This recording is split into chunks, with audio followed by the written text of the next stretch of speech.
Hi అండి. నేను Vijay. Hair transplantation జరిగిన తర్వాత అయితే ఈరోజుకి 83rd డే అండి. సో, ఇక్కడైతే నాకు హెయిర్ అనేది ఇంప్లాంట్ చేశారు ఈ ఏరియా అండి. ఇదంతా కూడా కొద్దిగా అంటే జుట్టయితే వస్తుంది.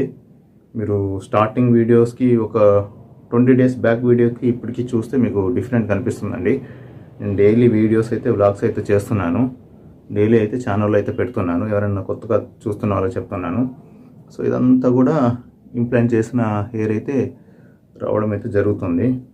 ఇంకా డెన్సిటీగా కంప్లీట్గా అయితే రావట్లేదు, అంటే టైం పడుతుంది. అండ్ డోనర్ ఏరియా చూపిస్తాను. సో డోనర్ ఏరియా అంటే గుర్తుకొచ్చింది, కామెంట్లో చూసానండి. డోనర్ ఏరియాలో ఏమైనా కురుపులు అవుతున్నాయా అని. అలా ఏమి ఉండదండి. డోనర్ ఏరియాలో మనకి అయితే ఇంప్లాంట్ చేసేటప్పుడు అది తీసుకుంటారో తర్వాత మనకు యాంటీబయాటిక్ ట్యాబ్లెట్స్ ఇస్తారు అండ్ క్రీమ్స్ కూడా ఇస్తారు, యాంటీబయాటిక్ క్రీమ్స్. సో ఎలాంటి ఇన్ఫెక్షన్ కానీ అది ఏం లేవండి. సో ఇప్పటికైతే అంత బాగుంది. సో మనకు నెక్స్ట్ వీడియోలో కలుద్దాం. Thank you all and thank you జాన్వర్డ్ సార్.